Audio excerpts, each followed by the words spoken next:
So C stands for contact area, and contact area being, are you in contact with something that is really flat and wide, being the floor or the wall, or are you in contact with something that's really small and maybe more narrow and less stable, such as the ball. So the stability and the surface is really important when looking at contact area, because those are all things that can make your plank easier or harder. And so looking at places that you might choose to do your plank or your side plank around your home. You don't have to have the exact stool that I use, and you don't have to have a staircase even. You can look around for objects in your home that would be equivalent to the fourth step, which would be the fourth step or fifth step would be a countertop. And then you might go and find that the back of your sofa is the perfect, sort of next step down, which makes a nice stable surface. But then if you wanted to challenge yourself, you could place the ball on the sofa, which is, again, a different height, but the stability starts to change.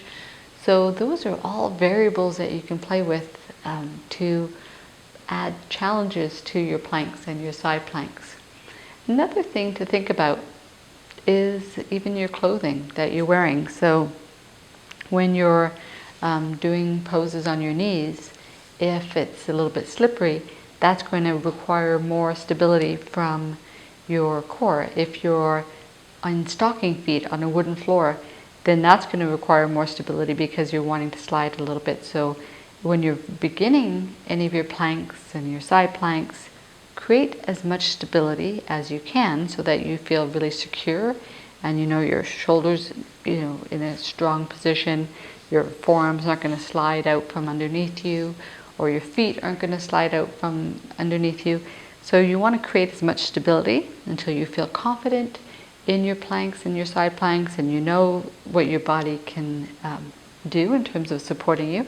And then to challenge yourself, you can start removing some of that stability. So by taking off running shoes and going in your bare feet, and then even going into stocking feet.